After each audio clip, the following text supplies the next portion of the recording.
les humains et comment finalement euh, on pouvait y voir un certain nombre d'enjeux de domination de l'homme sur les non-humains. Et donc là, j'ai voulu me plonger plutôt du point de vue d'un objet qui intéresse à la fois mon laboratoire et moi-même comme chercheur. C'est celui des infrastructures. Alors, je vais revenir sur la définition que je donne à cela, parce que, in fine, ces infrastructures sont aussi le reflet de la manière dont, au fur et à mesure du temps, et on a intégré notre relation à la zone critique, à ce qu'on appelle la nature, mais maintenant de plus en plus les non-humains, et la manière dont on veut gérer un certain nombre de contraintes qui se posent, et notamment sur les questions de gestion de l'eau. Puis effectivement, je vais plutôt faire un focus sur l'environnement urbain, mais on élargit parfois à l'échelle du bassin.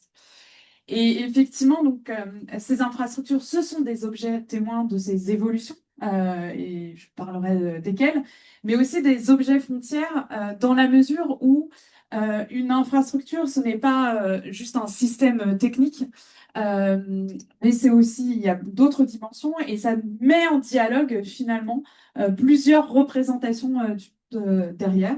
Alors parfois un dialogue qui peut être finalement très critique, mais aussi très constructif.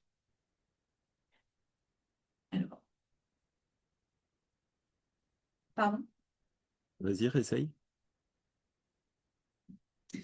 J'ai voulu commencer par cet exemple relativement récent, qui est celui des inondations il y a un mois dans le sud de la France et notamment de la Garonne, et sur lequel on a très, outre le fait qu'on avait des précipitations qui étaient relativement anormales à ce moment de l'année, extrêmement importante. Ce qui s'est passé aussi, c'est que on avait tout un système de digues qui,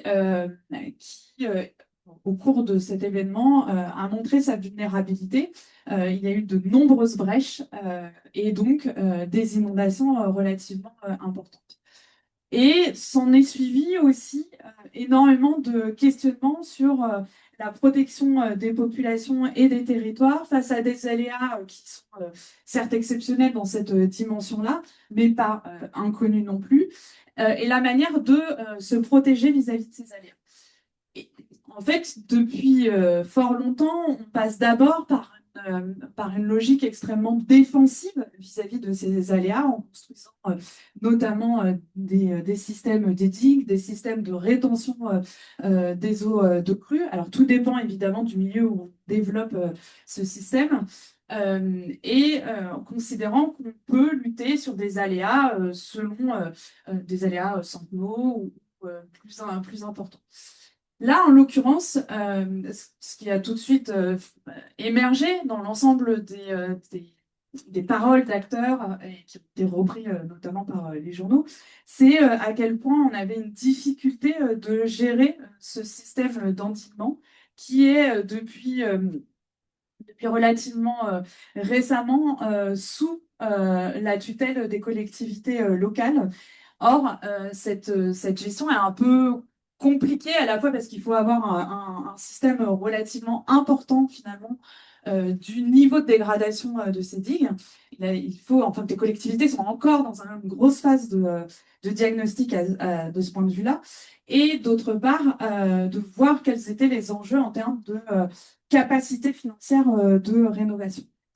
En même temps, c'est étonnant parce que, alors c'est pas étonnant complètement, mais depuis aussi une trentaine d'années, on a progressivement, nous, en tant euh, qu'entité dans des collectivités locales, mais aussi la manière dont l'État pense l'inondation et la protection de l'inondation, ce n'est plus de passer par ce type d'infrastructure extrêmement lourde, même si on continue à avoir un certain nombre de projets de ce type-là, mais c'est plutôt de passer par ce qu'on appelle maintenant les solutions fondées sur la nature, et notamment les zones d'expansion de crues, qui sont plus ou moins naturelles par ailleurs, euh, parce qu'on a une logique qui est passée d'une logique défensive à une logique qui est de plus pouvoir vivre avec ce type d'aléas, à la fois en transformant en profondeur l'urbanisation des villes notamment, mais aussi en transformant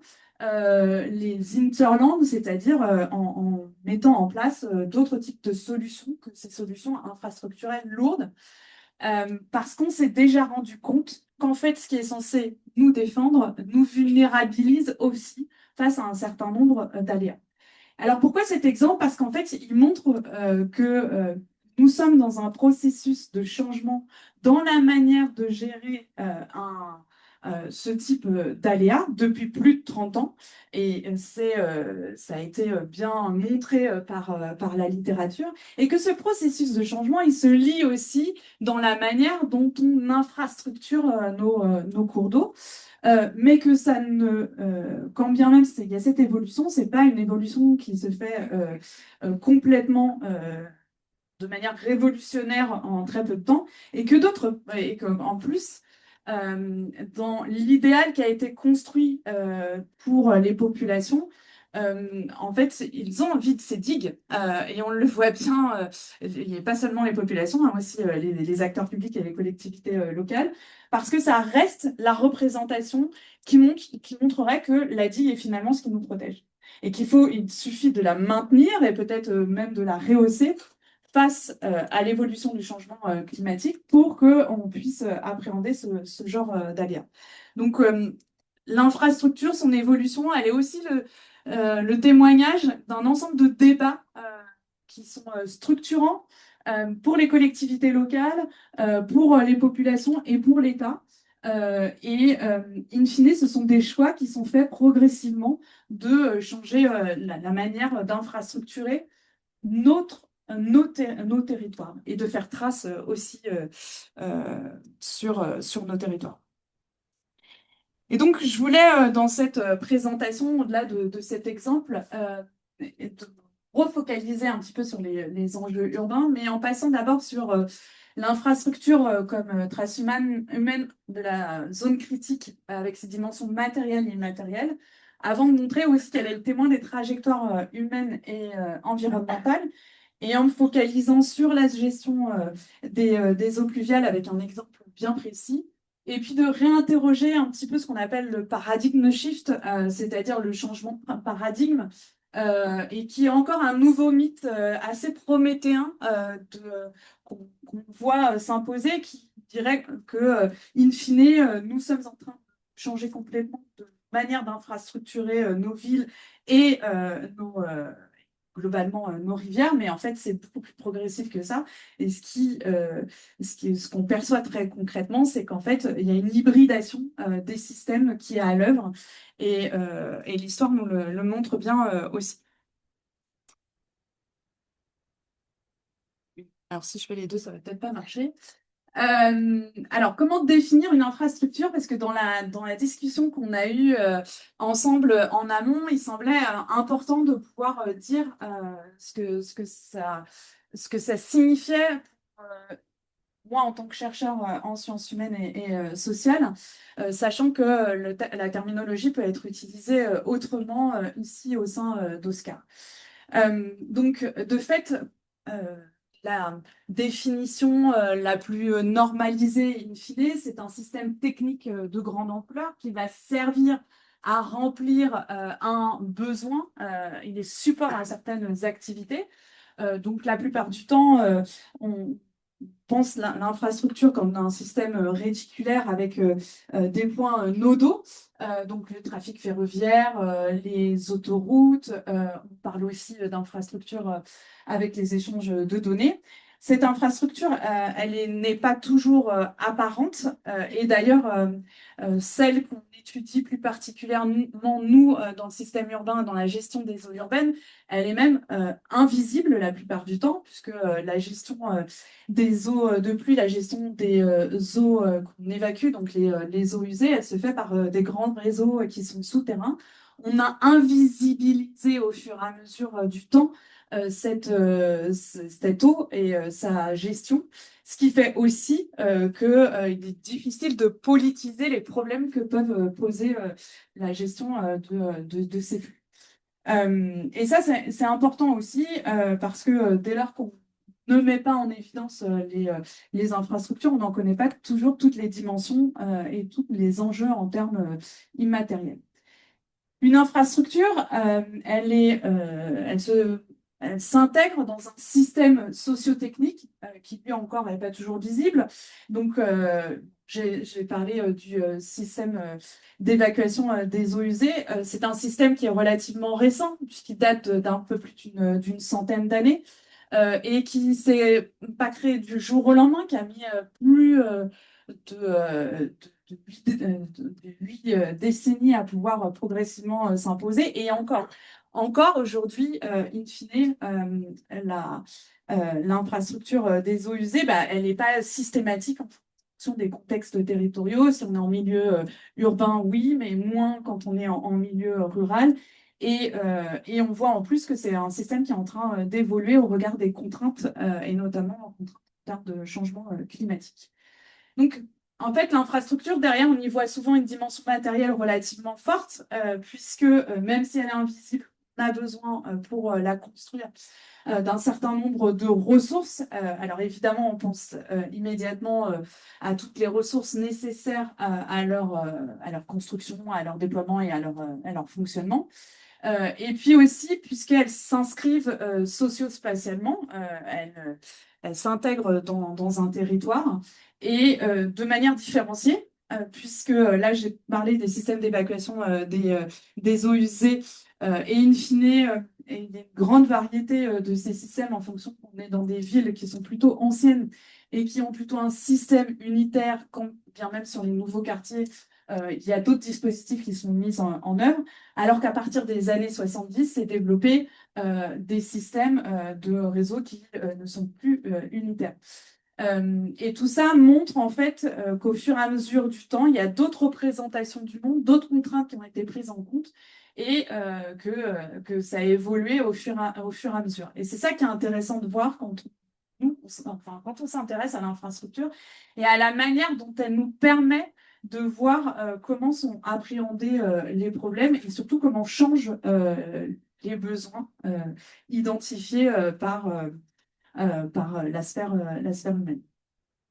Et elles ont une dimension matérielle forte aussi, de manière cette fois-ci plus incidente, par les impacts qu'elles vont avoir sur leur milieu. Alors, il y a à la fois les impacts entre guillemets positifs, puisque effectivement, elles sont censées remplir un certain nombre d'activités. Elles sont construites pour cela. Mais aussi des négatifs, puisqu'une infrastructure a toujours une empreinte sur un espace, voire un espace plus ou moins élargi. Ça montre que c'est fortement ancré sur un territoire. Là, c'était juste un exemple. Mais in fine, si on pense que cette dimension matérielle de l'infrastructure évacue un certain nombre d'autres dimensions de celle-ci, puisque une infrastructure en général, elle ne fonctionne que si il y a un ensemble d'acteurs qui se mettent en œuvre. Et donc, même dans l'exemple précédent que j'ai montré, les digues en elles-mêmes ne peuvent assurer leur fonction de digue que si elles sont entretenues extrêmement régulièrement et que met en place les dispositifs visant à financer leur entretien. Donc, qu'est-ce que ça veut dire? J'ai mis quelques photos illustratives, dont une infrastructure qui est abandonnée. C'est que sans une organisation humaine qui la conçoit et pense son rôle, ben, en fait, l'infrastructure n'existe pas ou n'existe plus. Il y a vraiment besoin de cette dimension humaine d'intervention et d'intervention organisée, puisqu'il faut savoir à quel moment intervenir, comment intervenir, mettre en place un ensemble de systèmes de sécurité, sans des agents qui la contrôlent et la maintiennent, et sans des agents qui interviennent en cas d'aléa. Et cette dimension immatérielle, elle est souvent évacuée, c'est-à-dire qu'on a une forte propension à aimer l'infrastructure, l'ouvrage, dans la mesure où il semble répondre à un certain nombre de problèmes. Donc j'ai parlé de l'inondation, mais là on a différents autres types. Sauf qu'en fait, qui veut une infrastructure doit aussi penser la maintenance en amont, ce qui est pas toujours le cas. Alors maintenant, on maîtrise relativement bien quand même les autoroutes et autres, mais je vais surtout en parler sur ce qu'on appelle les nouvelles infra. Et elles sont aussi le témoin de nos relations avec que certains appellent la nature, mais maintenant qu'on appelle de plus en plus les non-humains, et montre à quel point ces relations, qui étaient d'abord des relations de puissance vis-à-vis de ces non-humains, en se disant qu'on pouvait maîtriser les flux d'eau, sont désormais des choses qu'on repense pour plus vivre avec ces non-humains.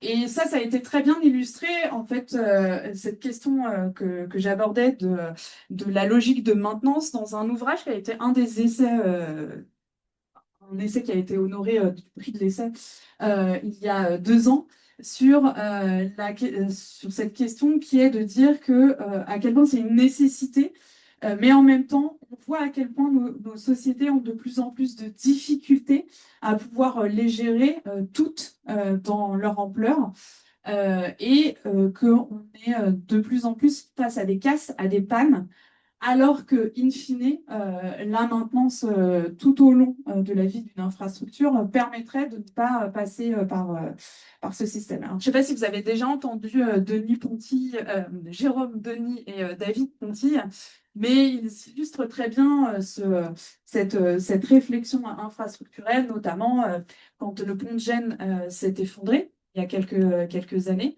C'est pas un accident qui est intervenu comme ça. Il montre à quel point c'est aussi lié à des investissements qui n'ont pas été faits au cours du temps en termes de maintenance, de contrôle de l'infrastructure, et aussi de non prise en compte d'un certain nombre d'alertes qui ont pu être relevées par les personnels opérationnels. Il y a plein d'exemples comme ça qui montrent à quel point aujourd'hui cette dimension-là, c'est pas tant qu'elle est négligée qu'on n'arrive relativement pas à la prendre dans toute son ampleur. Les infrastructures, elles sont donc à la fois témoins de notre manière de ménager, d'aménager les territoires, mais aussi de notre représentation du monde en tant que tel. Et ça, on le voit bien aujourd'hui dans des grands débats que nous pouvons avoir sur des infrastructures telles des infrastructures routières et autoroutières, où on voit bien qu'au-delà d'être une infrastructure qui ne répond pas forcément à un besoin de mobilité clair, mais potentiellement à d'autres velléités, c'est-à-dire qu'on ne pense que par la voiture. En fait, l'infrastructure induit aussi l'usage. L'usage, donc utiliser son automobile pour se rendre d'un point à un autre. Et si on veut transformer les usages, il faut aussi transformer l'infrastructure. Il ne faut pas seulement penser à changer les comportements des individus, mais aussi restructurer ces infrastructures. Et in fine, quand on met en place un certain nombre de dispositifs d'investissement qui sont infrastructurel lourd, c'est une représentation du monde qui est aussi celle qui ne peut pas nécessairement intégrer un certain nombre d'enjeux environnementaux. Alors, loin de moi, derrière, de vouloir mettre un jugement, mais en tout cas, nous, ce qu'on montre aussi, c'est que ces évolutions, elles sont représentatives, de conflits entre les représentations du monde et de l'intégration des contraintes qu'on subit aujourd'hui. Et elles sont à la base de notre vie matérielle. Là, j'ai parlé de la route qui induit un certain nombre d'usages, mais on pourrait aussi faire le point, et ça a été fait par d'autres chercheurs, c'est que finalement, l'instauration au fur et à mesure des douches et des sanitaires dans l'ensemble des maisons a fait qu'on a beaucoup plus utilisé l'eau qu'auparavant. Et pourtant, pour à peu près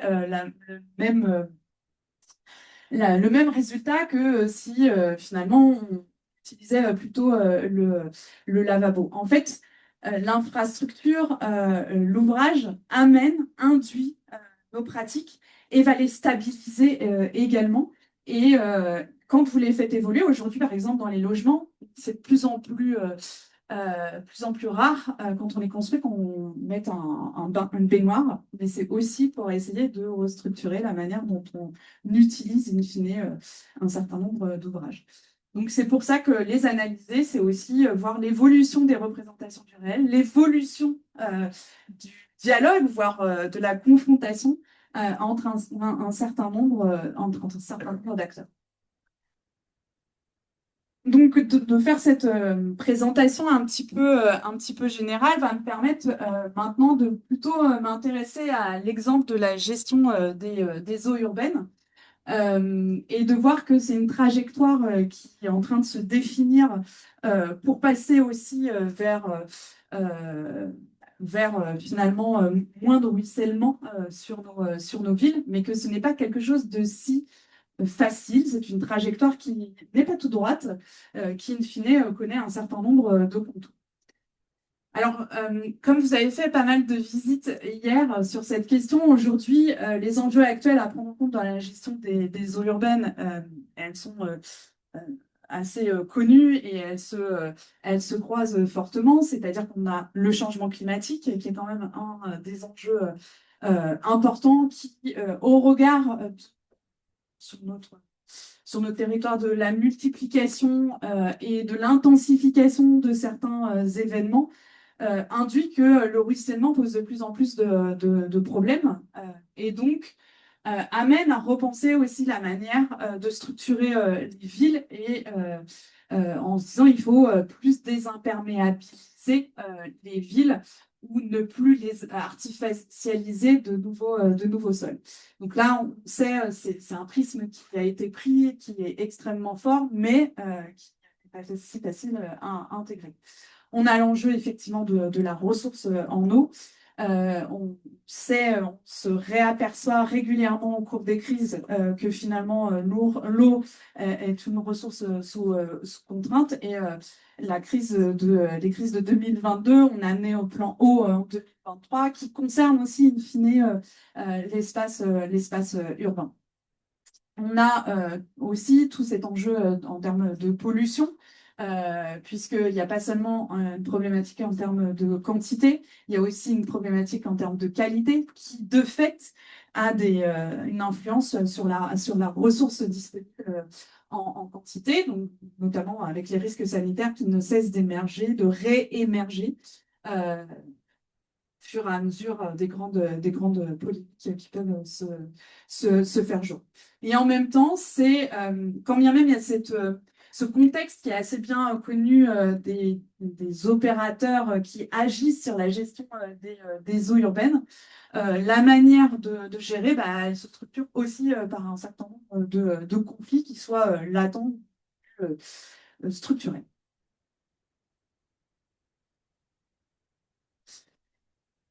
Donc, pendant longtemps, la gestion de l'eau dans la ville, je ne sais pas tout à fait repris depuis le départ, mais c'était de domestiquer finalement les flux à l'échelle. Alors, quand je parle de ville, je parle à l'échelle d'une agglomération, de la domestiquer de telle manière que on puisse la rendre disponible pour l'ensemble de nos usages dans l'espace urbain, que par ces usages, elles ressortent salies et qu'on l'évacue par un système sociotechnique et celui de la gestion des eaux usées.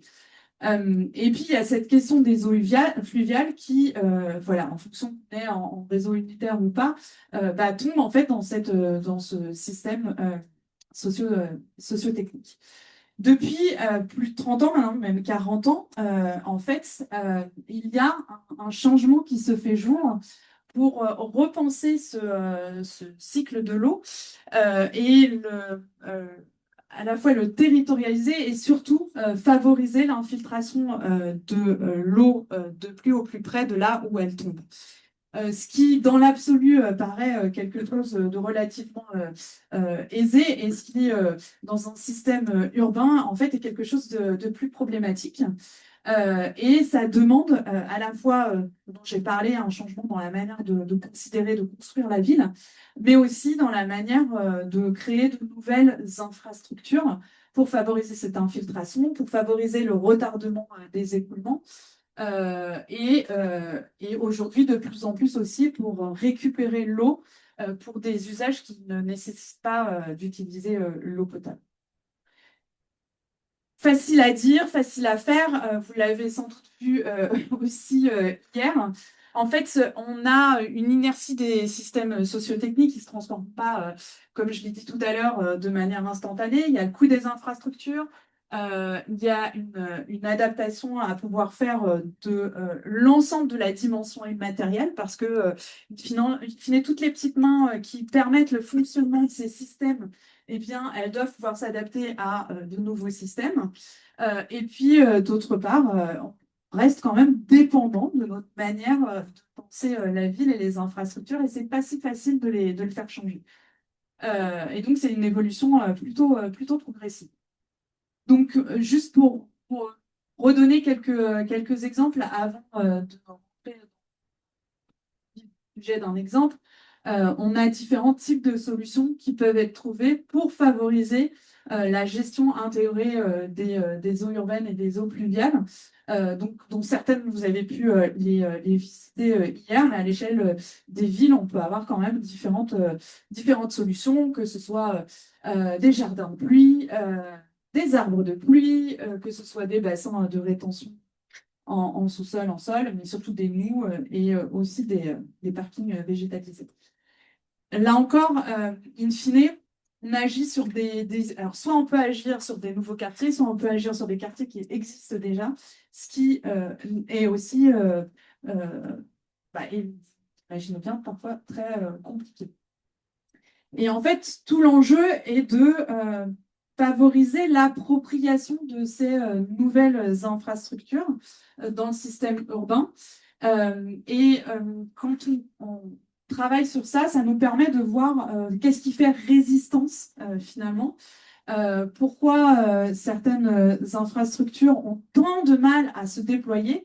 Alors, on a l'impression, quand on travaille dessus, que oui, c'est un chemin linéaire et que, in fine, il y a de plus en plus de collectivités qui mettent en œuvre ces infrastructures décentralisées, décentralisées dans la mesure où elles ne rejoignent pas le système centralisé qui préexistait, ou en tout cas, elles en sont une modalité qui travaille avec le système centralisé.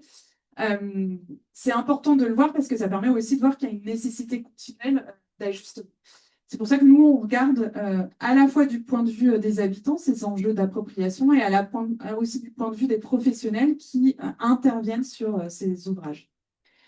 Pourquoi l'implantation, alors concrètement, pourquoi l'implantation des solutions décentralisées peut susciter des appréhensions, des incompréhensions, des résistances, voire des détournements des usagers?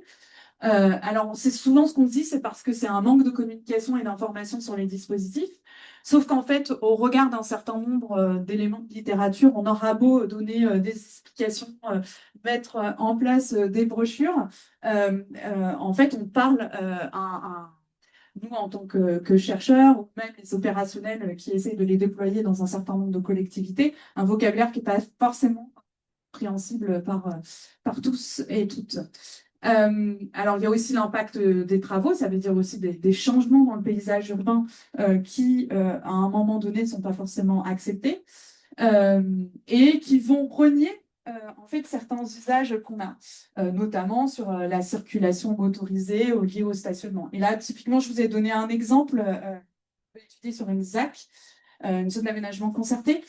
Donc là, effectivement, elle est complètement neuve avec un espace végétalisé. Il n'était pas prévu ce mobilier urbain, donc vous voyez des petits poteaux, parce que de fait, on voulait favoriser l'infiltration et autres, mais les gens ont trouvé plus utile de pouvoir détourner l'usage et de se garer dessus, puisqu'ils trouvaient qu'il n'y avait pas assez de place. Mais ça arrive tout le temps. L'enjeu, c'est de comprendre les systèmes et de pouvoir faire pérenniser l'infrastructure. Aussi parce qu'on considère que l'évolution de cette implantation des solutions décentralisées, ça va développer un certain nombre de nuisibles. Quand on travaille dessus sur ces enjeux d'appropriation, en fait, je le vois finalement assez souvent, c'est détournement des usages dont j'ai parlé, le stationnement, mais ça peut être de dépôt de déchets. On ne comprend pas très bien ce que c'est que nous et on trouve que c'est plus facile d'y jeter un certain nombre de déchets. On a aussi des gens qui vont s'approprier ces systèmes de gestion décentralisés, ils vont faire du jardinage dessus.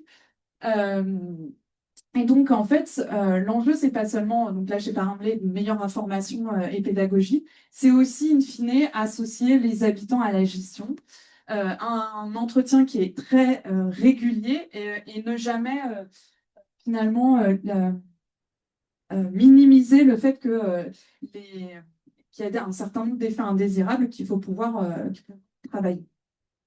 Euh, de la même manière, donc, sur la question de l'appropriation par les opérationnels, c'est souvent ces nouveaux systèmes, ils sont souvent à l'intersection de plusieurs services au sein des collectivités locales, celui des espaces verts, celui de la route, celui de la gestion des eaux urbaines, et il n'y a pas de frontière, ou en tout cas parfois, pas juste une frontière, mais de modalités entre ces services. Et donc, ça va être des accords qui vont être faits au coup par coup, selon l'endroit où c'est implanté et selon le type d'ouvrage. Alors ça, c'est problématique parce qu'en fait, dès lors que vous dérogez à une systématique au sein des pratiques professionnelles, vous êtes beaucoup moins efficace. Et il faut pouvoir mettre en place de nouvelles organisations. Aussi parce qu'on a une multiplicité des formes de dispositifs de gestion à la source, comme le montrait l'exemple, enfin le schéma qui a été montré. On a des collectivités locales qui n'ont pas intégré dans leur manière de construire leur budget de gestion des eaux urbaines ces nouveaux ouvrages et leur maintenance sur le temps long. Derrière, ça a des répercussions sur les agents. Finalement, on a aussi la problématique de la localisation des ouvrages qui peuvent être soit en espace privé, soit en espace public. Et donc, ça pose un certain nombre de problématiques. Avec les enjeux de traduction aussi en termes de réglementation qui peuvent poser problème. Donc, c'est aussi en quoi c'est problématique pour les professionnels. Alors, concrètement, je voulais vous donner un petit exemple, puisque nous, on a étudié la mise en place d'un filtre planté dans le Bois de Boulogne. Donc, le Bois de Boulogne est un des deux grands espaces verts de la ville de Paris. Et en fait, il avait été décidé en même temps que la rénovation d'un déversoir d'orage, la mise en place d'un filtre planté ici. Donc, ce déversoir d'orage, en fait, il recueille les eaux de pluie du boulevard périphérique, notamment au moment d'événements pluvieux importants. Il les stocke et ensuite il les reverse dans le réseau d'eau usée, non pas de Paris, mais du département d'à côté qui est le Hauts-de-Seine. L'enjeu, c'était de le rénover, de ne plus renvoyer sur le voisin, qui n'était pas très content, mais aussi, in fine, de filtrer ces eaux, c'est-à-dire de mettre en place un système qui puisse en partie filtrer un certain nombre de pollutions générées, liées au boulevard périphérique. Nous, notre objectif, c'était de comprendre l'appropriation sociale par les visiteurs et par les professionnels de ce nouvel ouvrage, qui pouvait être problématique pour les usagers parce que quand bien on est dans un espace vert, on est dans un espace vert classé, puisque c'est un grand ingénieur ingénieur paysagiste. À l'époque, ils avaient plusieurs dimensions, qui était Alphand qui l'a mise en œuvre et il est protégé au titre des sites classés. Et aussi déterminer les freins et les situations à ce type de nouveaux pardon, les leviers et les freins de cette innovation. Euh, et ce qui était intéressant, c'est aussi de travailler sur la dimension artificielle naturelle, puisque en fait, ce grand bois de Boulogne est un site qui a été complètement transformé et créé au 19e siècle et qui apparaît complètement naturel aux usagers et aux usagères. Et on se demandait si, in fine, mettre en place un filtre planté créerait un petit peu de résistance. D'autant plus qu'on est dans un espace qui est le lieu d'un certain nombre de polémiques dès lors qu'on installe des choses nouvelles qui viennent contrevenir les usages des Parisiens, des Parisiennes ou des touristes qui viennent là-bas.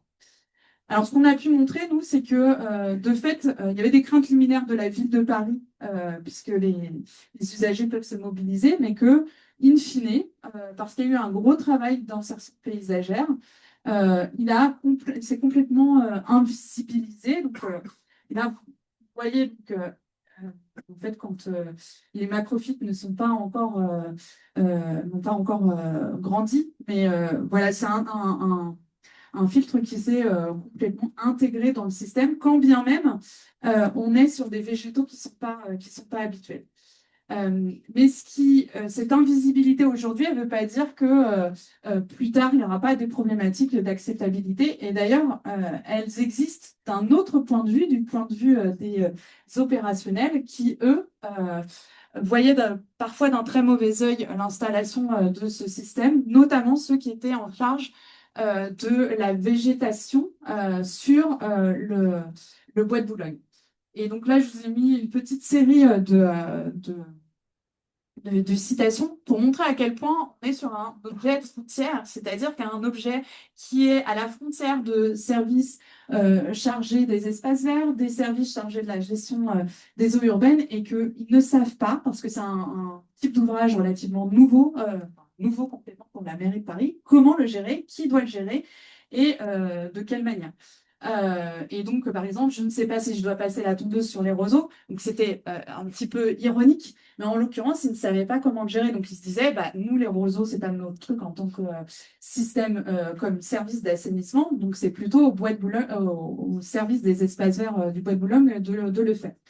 Mais en même temps, eux le disent, nous, c'est pas du tout notre palette végétale, on n'a pas à s'en occuper. Donc, il fallait, au cours du projet, il fallait quand même trouver une solution. Et c'est en ça, objet frontière, c'est pas juste un objet qui fait frontière, c'est un objet sur lequel on va créer des dialogues pour trouver des compromis, des arrangements.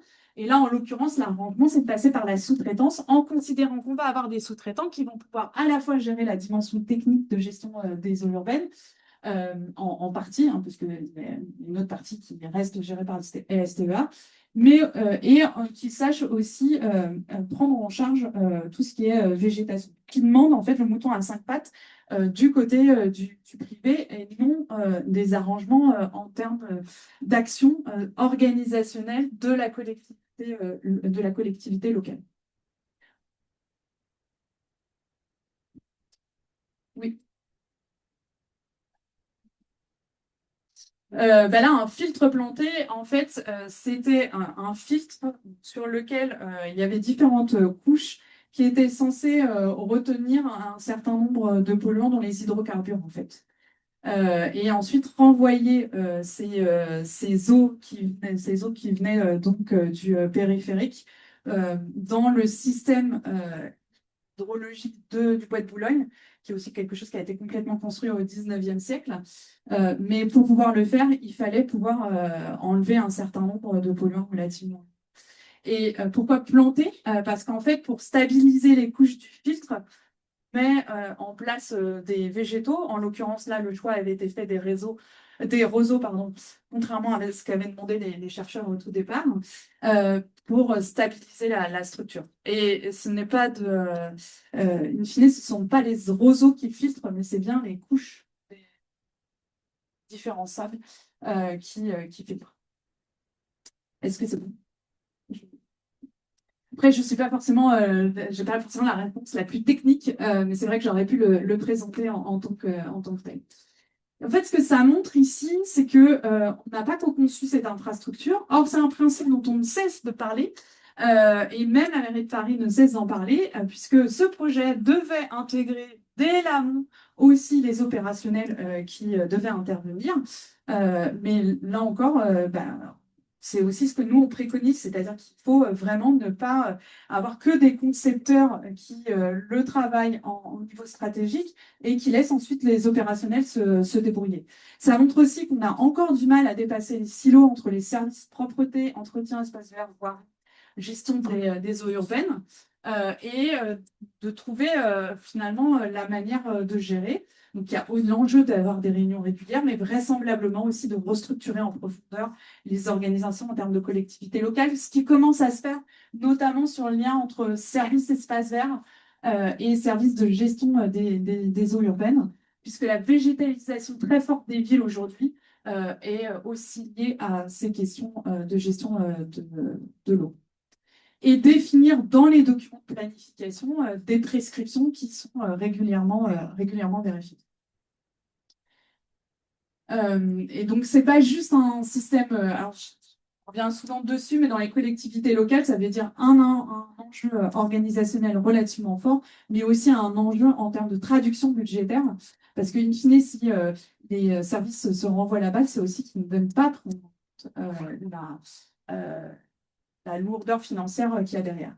Je vais finir en fait sur le fait que, à la fois cet exemple, mais la réflexion globale sur la gestion des eaux urbaines, c'est qu'on n'est pas dans un changement de paradigme, on est plutôt dans une évolution progressive qui se fait par l'hybridation constante du système centralisé tel qu'il existe et de ces solutions décentralisées.